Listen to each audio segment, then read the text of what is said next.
Hello, everyone. Today we'll be considering a topic that has got high implication for businesses, and it is strategy risk management in a time of global crisis. We want to sit back and consider really how our countries, our economies are all intertwined, really interconnected much more than ever before. The speed with which information gets passed from one part of the world to the other, it's very, very fast. And we also have people and goods and other events coming across from one part of the world as quickly as the plane with the highest speed or fastest speed. So one little business in a corner of Birmingham can no longer see themselves as isolated or immune from impact of any global crisis. We've seen this over time and time again. 2007, 2008 financial crisis came. Yes, began from the US, but quickly spread around the world, almost in real time and of almost equal magnitude. And so banks could no longer lend to businesses. Businesses could no longer buy from suppliers. Customers could no longer buy from businesses. And the ripple effect goes down, down, down. Some businesses never recovered. Today, we're grappling with the effect of coronavirus, COVID-19. And we're yet to actually begin to count the cost of businesses. Some may never recover. Some will recover, but in a different way. And some will be completely changed forever.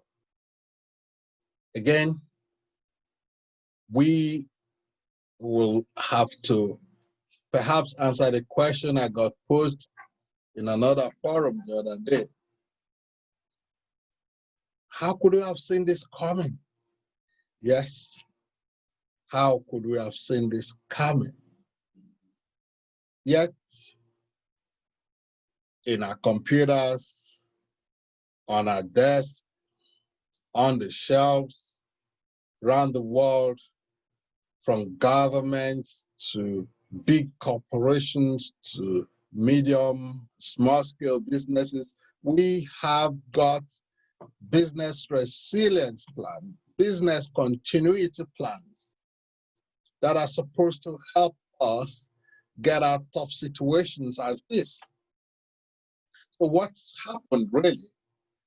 It's not that we were not prepared, but our preparations have come short. As business strategies have turned upside down because the element of risk articulation in those strategies have not been up to scratch. We need, therefore, to elevate the risk part of our strategy to incorporate a lot of these, or otherwise referred to as remote possibilities, but of very high impact. Because what's come out of this is what anybody can rightly call existential crisis for businesses. So, in another discussion, I've been asked, how can I justify continuous, seemingly wasteful expenses for crises that take years to happen, if at all. And I say, well, let's have the same mindset we've been using for smaller impact risk. We all, as businesses, pay insurance premium every year for risk that probably may never happen. Yet we see them as essential investment in our business. Take a little of that, borrow a leaf from there, and begin to move from business continuity plans that are meant only perhaps to preserve data against fire, theft, flood, and maybe riots, into really high impact risk that can kill the business. So it does require some form of rethinking.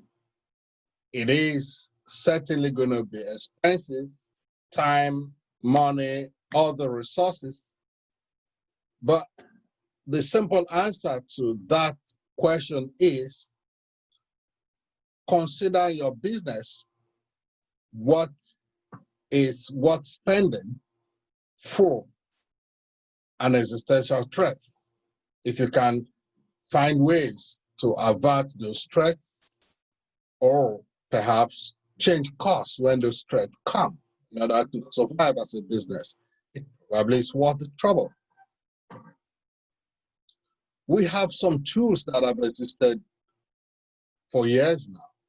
Wargaming, for instance, that can help us play out scenarios of possible impacts. And these causes of global crisis are not infinite in themselves.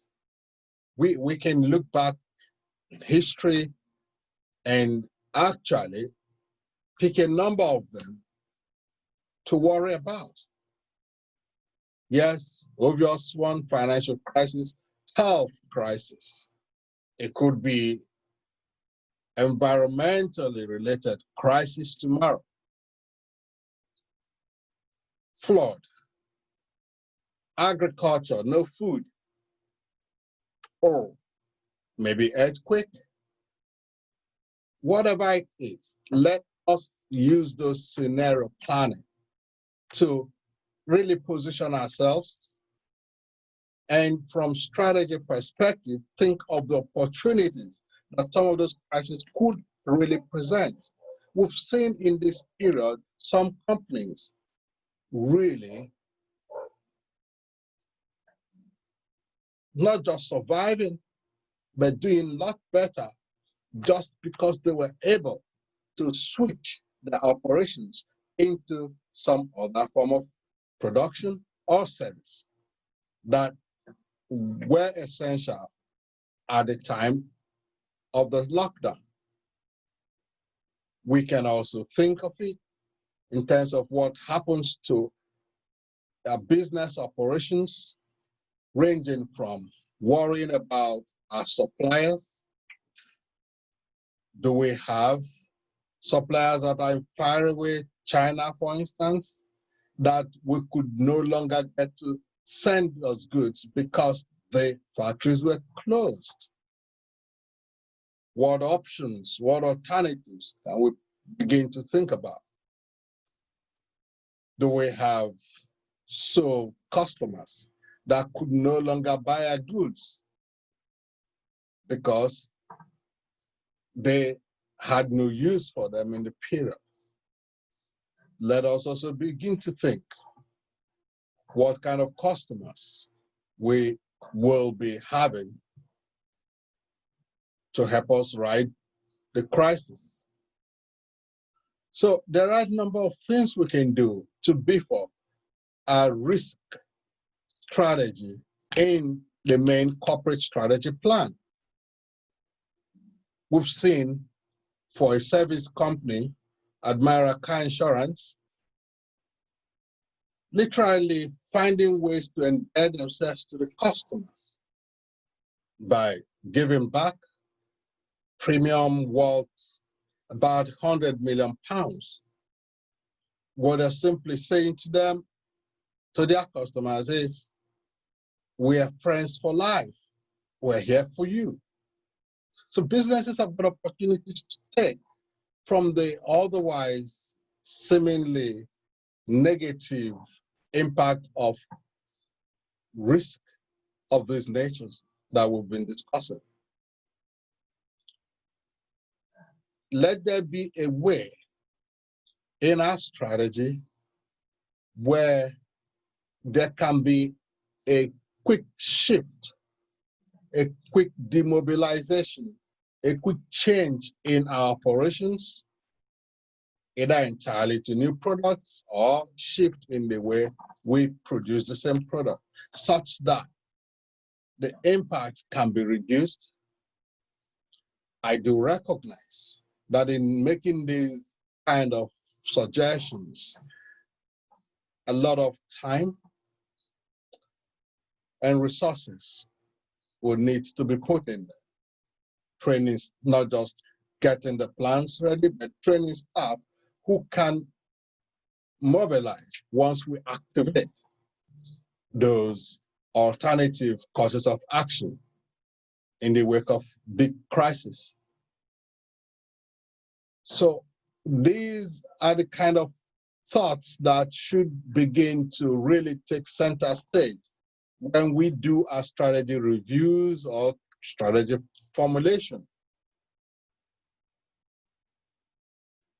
We have looked at this concerning risk today.